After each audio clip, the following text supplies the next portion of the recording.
Hi, everyone. Welcome to the session, and thank you, Oren, for speaking with us today. Today, we have Oren Barbalat, Senior Associate, Employment Group, Hyde HR Law.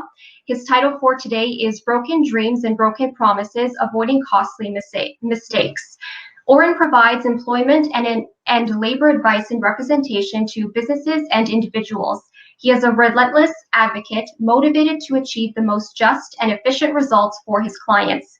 For employees, Oren has experience advising on and negotiating executive contracts and termination packages with complex compensation structures, as well as litigating wrongful dismissals and human rights violations. He also advises on the enforceability of non-compete and non-solicitation agreements for individuals contemplating a career move. For employers, Oren helps businesses of all sizes assess and manage their workplace liabilities, from terminations and new contracts to workplace accommodations and purchases and sales of businesses. Oren strives to balance the legal risks with the commercial realities of doing business. So thank you for speaking today, and enjoy the presentation, and good luck with the presentation. Thank you, Sandra, and good afternoon, everyone. Thanks for having me here today. My name is Oren Barbalat, and as Sandra mentioned, I'm an employment lawyer at Hyde HR Law. We're a boutique labor and employment law firm based in Toronto. We represent both employers and executive employees. Today, I'm going to be talking about some of the legal missteps that can occur in the recruitment process and how to avoid them and how to minimize their impact. Specifically, I'm going to be focusing on the law of misrepresentations, which essentially refer to unkept promises, hence the title, or misleading statements. So why does this matter? Well, for organizations, reducing exposure to lawsuits and bad PR has never been more important. Canadian employment law is exceedingly employee-friendly, and now more than ever, Canadian judges are bending over backwards to find remedies for aggrieved employees. In the last year, groundbreaking pronouncements from Ontario's Court of Appeal and the Supreme Court of Canada have created fertile ground for employee-initiated litigation. It's never been a better time for an employee to sue a company. From a PR perspective, a lawsuit alleging false and broken promises can be detrimental, even if not well substantiated. For external recruiters and search firms, obviously, you're looking to promote the organization's interests in fostering long-term and long-standing relationships.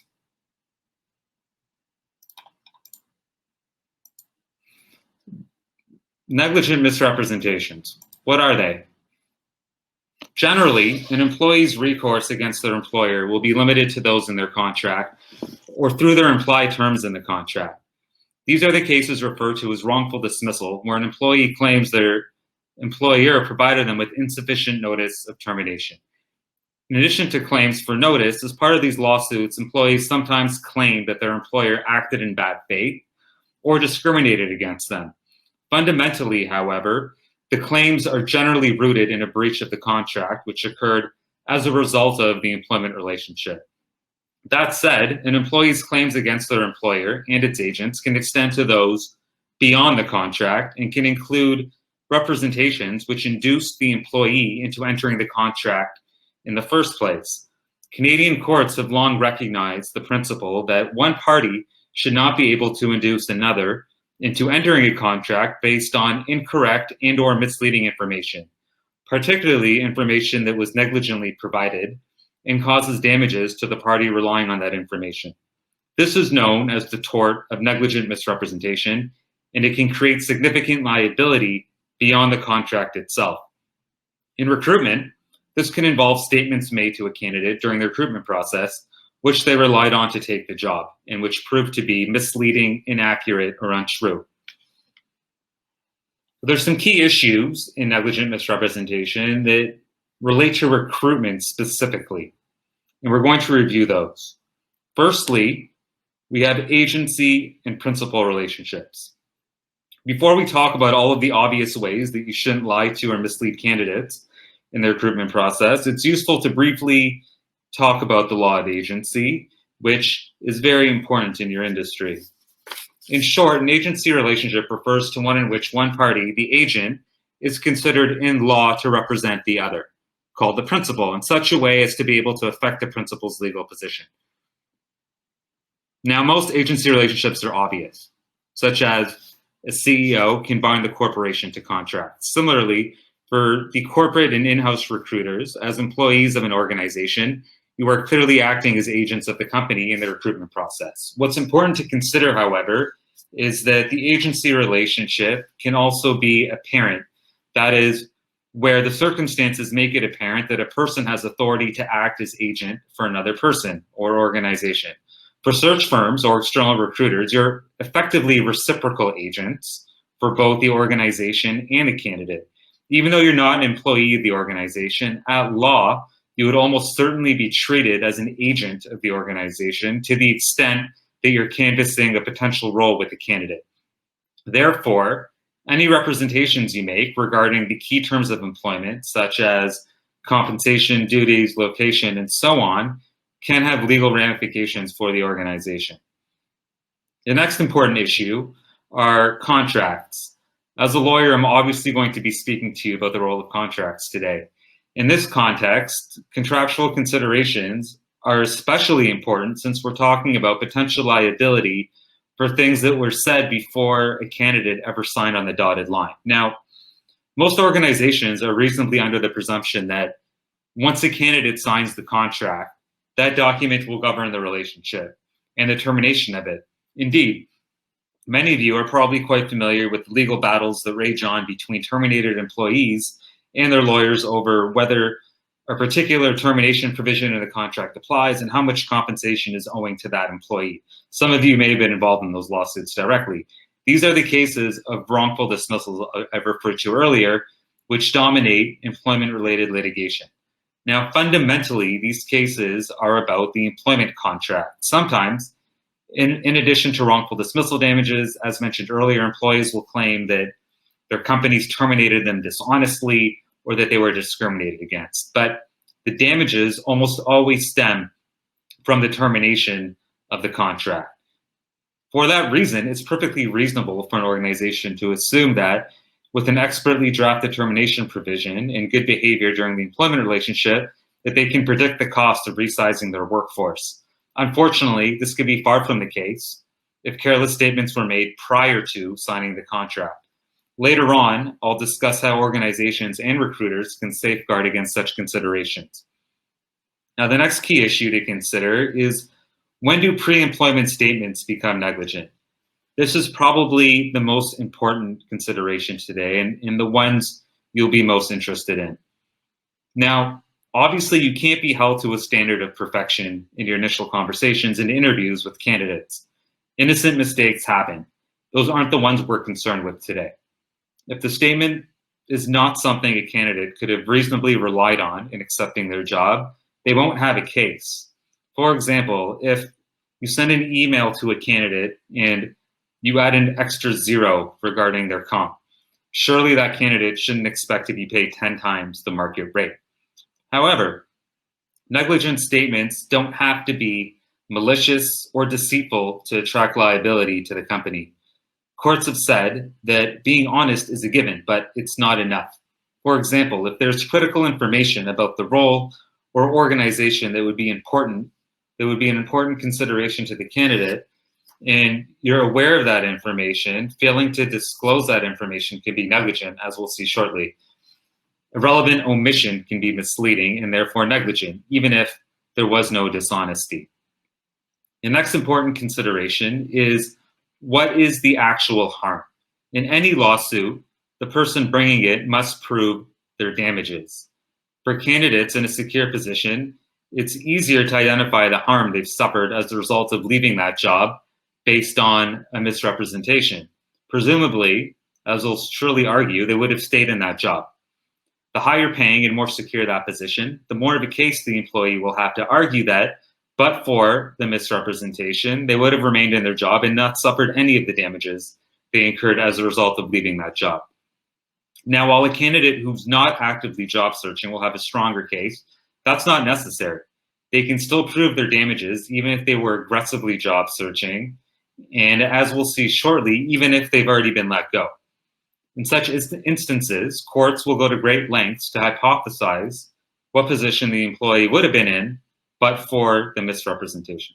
The key takeaway here is that the employee will not be precluded from proving damages just because they were looking for a new job anyways, or had already been let go in some cases.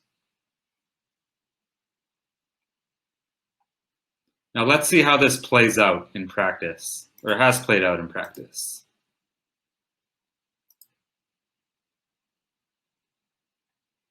Now that we've covered some of the key principles underlying negligent misrepresentations, it'll be useful to give it some context through some of the leading cases in Canada. The leading case in Canada is a decision by the Supreme Court in 1993 called Queen versus Cognos. Now, when discussing this case, pay close attention to the key details regarding the candidate's pre-employment situation and the statements that were made to him, as these were ultimately critical factors in the court deciding that the organization was liable for a negligent misrepresentation. So the key facts in this case are follows. Douglas Queen was a chartered accountant from Kenora, Ontario, who found himself working in Alberta in the 1970s. Cognos was a company who eventually hired him, and they developed and sold software with its head office in Ottawa. At the time, Queen was living in Calgary with his wife and children, where he enjoyed a well-paid and secure managerial position. Queen was an ambitious guy. Throughout the 1970s, he progressed throughout various roles, consistently seeking more seniority, more responsibility, and more challenging opportunities. By the early 80s, he was actually looking for employment outside of Calgary, and he wanted something more challenging where he could be directly involved in management and development of software and products and things of that nature.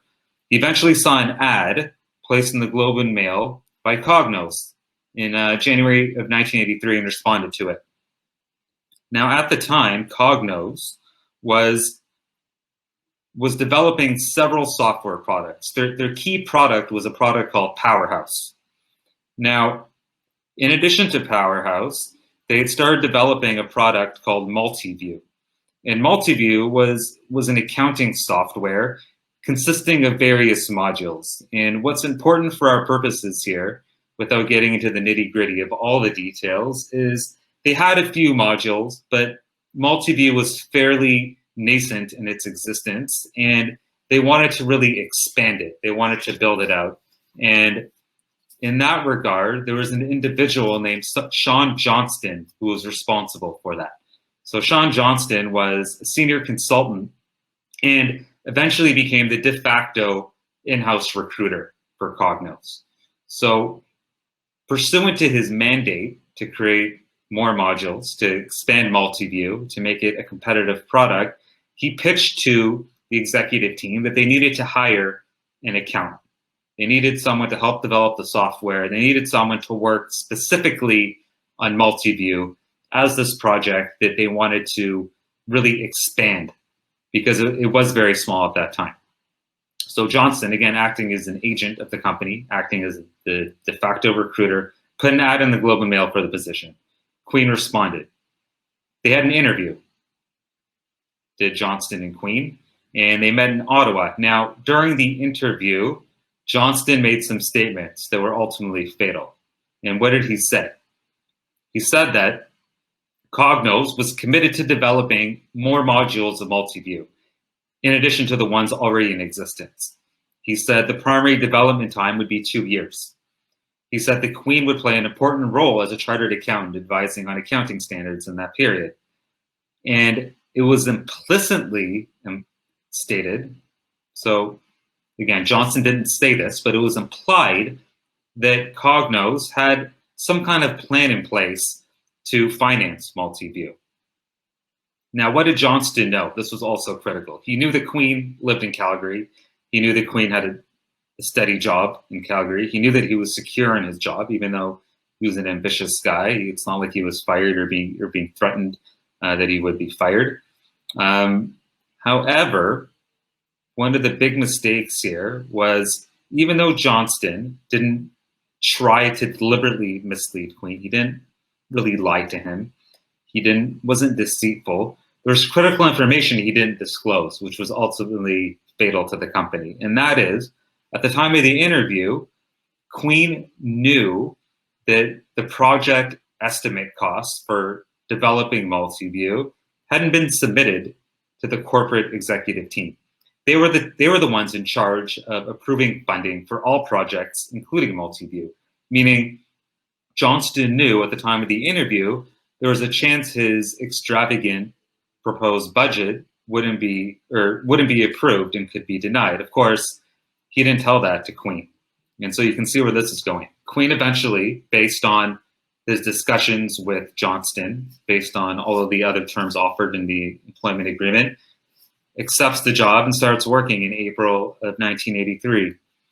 Lo and behold, 2 weeks later, Johnston meets with the corporate management team and they say, sorry, we don't like your budget. It's too much money, $1 million for Multiview, no way. We want to put all of our funding into Powerhouse and we'll give you maybe $200,000 over the next, for Multiview that is. Over the next few months, funding continues to get slashed for Multiview, and eventually there really isn't any money for Multiview, resulting in Queen getting terminated. Now, Queen, of course, sues Cognos, but he doesn't sue them for wrongful dismissal. Presumably, they offered him a package, a severance package, which he thought was fine.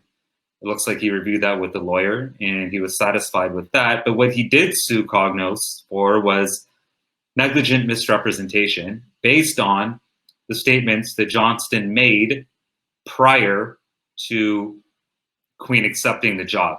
Now, what was negligent about them? So here's what the court said. Now, Johnston knew or ought to have known that the truth of his statements to Queen regarding Multiview depended on the approval of the corporate management team approving the cost estimates. And he didn't have those estimates approved. So here, what's critical in this case is that it's not so much what he said, Johnston, on behalf of the company, it's what he didn't say, right? He had critical information that was important to Queen, that knowing the particular circumstances Queen was in, knowing that Queen was an ambitious guy, knowing that Queen had a good job in Ottawa, knowing that Queen was going to be hired to work on Multiview, and knowing that in order to work on Multiview, Multiview had to have funding. The fact is that Johnston, on behalf of the company, should have told Queen, hey, we don't have funding for this project yet. And if you accept this job, you're doing so with the understanding that we might not have funding. And because he didn't do that, it was that omission which made all of the other statements misleading, even though each statement on its own wasn't necessarily untrue or a lie. So that's the big takeaway from Queen versus Cognos. Now, the next case I want to discuss is a case called Feldstein versus 364 Northern Development Corporation. This is a more recent case from British Columbia at their Court of Appeal. In this case, an individual named Feldstein had cystic fibrosis, and he worked for a company called MDA as a software engineer for 6 years. What is important to note in this case is that because he had cystic fibrosis, Feldstein was someone who would pay very close attention to the details of his benefits, and specifically his long-term disability plan. Now at MDA, in order to be eligible for long-term disability, Feldstein knew that he had to simply be employed for 6 months. And that was sufficient for him to be eligible. He didn't have to complete a medical questionnaire. And this was important to someone like Feldstein because given his medical condition, had he been required to complete a medical questionnaire, he almost certainly would not have passed.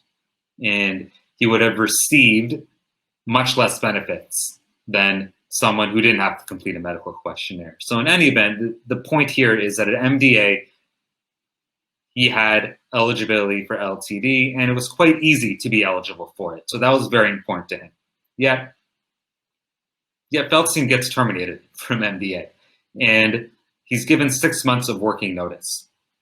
He immediately starts looking for jobs, starts aggressively applying for jobs, sending out applications. 2 employers offer him interviews, one of which is 364. 364 eventually offers makes an offer to Feldstein for the position of software engineer. But prior to accepting this offer, there is a conversation between Feldstein and the company's CIO, which proves to be fatal to the company. And what happened was Feldstein approached the CIO and he had a question about eligibility for benefits. And he said to the CIO, I noticed in the LTD benefits summary, there's something about 3 months of continuous employment before receiving LTD. And based on those conversations with the CIO, Feldstein understood that essentially, much like was a situation at MBA, all he had to do to become eligible for LTD at 364 was work for 3 months, and then he would become eligible. Crucially, based on his conversation with the CIO, he was under the impression that he wouldn't have to undergo a medical questionnaire. Now remember, that this is very important to someone like Feldstein who had cystic fibrosis, and it was like he later testified that he actually had a feeling that he might need LTD in the near future because his cystic fibrosis was worsening. So based on the information provided by the CIO and whatever other terms were in his contract, he accepts the job, starts working, and of course, his health declines dramatically shortly thereafter. And when he applies for LTD, he actually discovers that he's not eligible simply by virtue of working for 3 months. And a medical questionnaire is in fact required. And actually, the amount of benefits he ended up receiving was negligible. And so the point here is that Feldstein accepted a job based on information that he thought to be true but wasn't true. And that's ultimately what the negligent misrepresentation here was, right? So in Cognos, it was more of an omission, whereas in this case, the judge says, well, the CIO, by suggesting to Feldstein that he simply had to be employed for a period of time, made an inaccurate and misleading statement, and Feldstein relied on that statement in accepting employment, and therefore he suffered significant damages. There are several important takeaways from this case, besides the obvious, which is you shouldn't tell someone what you shouldn't mislead someone with cystic fibrosis about the nature of their eligibility for benefits. And one of the key takeaways is that the judge found Feldstein's reliance on the CIO's statement to be reasonable in the circumstances. Now, this is interesting because as a CIO, he wasn't pretending to be the insurance company. He wasn't pretending to be an expert in insurance. So the takeaway here is that even whether you're an in-house recruiter, whether you're a search firm, whether you're external, if you have a candidate and you suspect or even know that they have an health issue and they make an inquiry about benefits, it's absolutely critical that you ensure you're providing the correct information if you provide any. The fact that you're not an expert in insurance, the fact that you're not the insurance company, won't be a defense when the employee takes you at your word and then accepts the job based on that statement. If you're not sure, tell the candidate you're not sure and check and make sure you have the right information. The second key takeaway here is damages. Unlike Queen, Feldstein wasn't in a secure job. Right? He wasn't leaving a job where he was making a lot of money. He didn't have a fallback job. He was actually terminated. Yet, despite that, the court starts speculating as to what situation Feldstein would have been in had he not accepted the job from 364. And what the judge does is he says, well, it was a hot market for software engineers. Feldstein was a pretty competitive candidate. He negotiated a higher salary. And even though there's no evidence that there was another job waiting for him, I'm still going to say that he suffered a loss. So the takeaway here is that don't assume that just because a candidate is down on their luck or unemployed, that they have nothing to lose by accepting a job based on false promises. The court could speculate and hypothesize based on other information. The other key takeaway here is something called an entire agreement clause. Without boring you with the legal details, essentially an entire agreement clause is a contractual provision which almost all employment contracts say, to prevent this exact situation from happening. And an entire agreement clause essentially says everything governing your employment with the company is contained in this contract. Any discussions we've had before the contract, any conversations we've had after you signed the contract, all of it is here. And if you sue us for anything, everything is going to be determined in accordance with this contract. It's prevented to actually preclude claims of negligent misrepresentation. But the judge said, sorry, no dice. It's not going to fly here. And there are a few reasons for that. One of them is, if you do have such a provision, it has to specifically address the situation that is covered by the misrepresentation. So in this case, it would have, the contract itself would have had to have addressed the eligibility requirements. Simply saying that the company can't be sued for other statements wasn't enough. The second point is a long-standing legal principle that courts will interpret contracts in favor of the weaker party.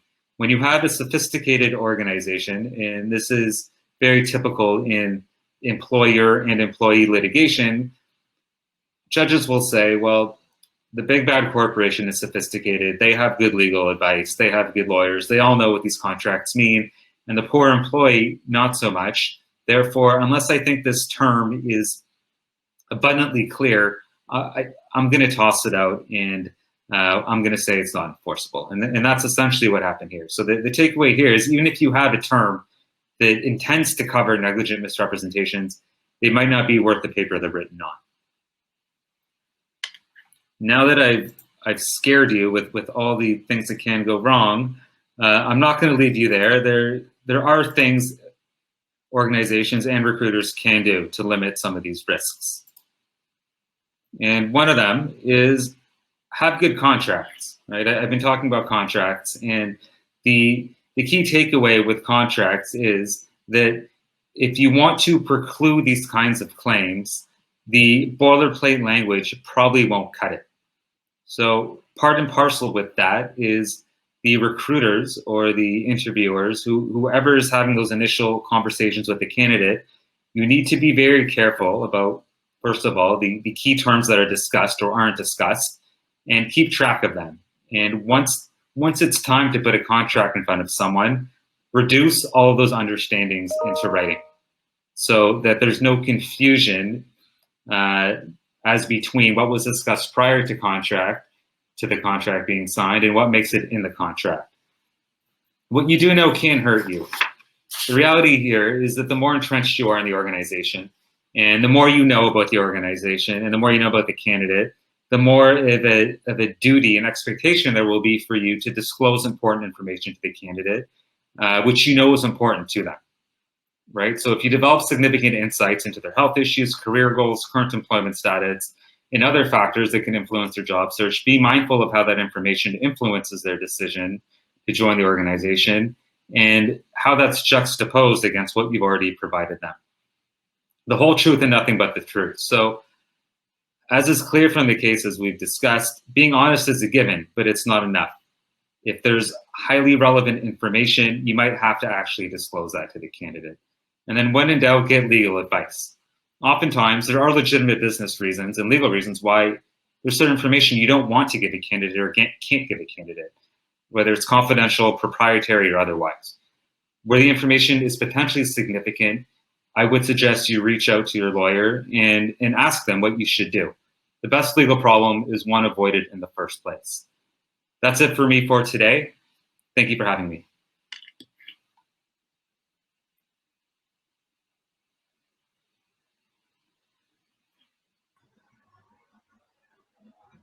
Can you see me okay?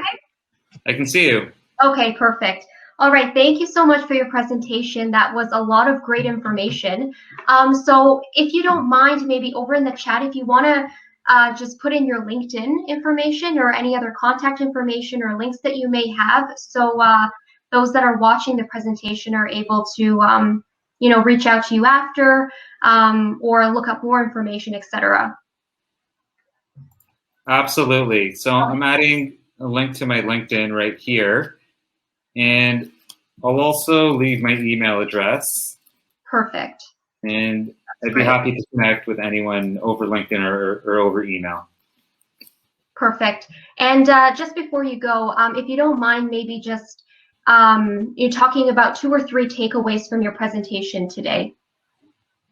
Sure. So the first key takeaway is look at your contracts, right?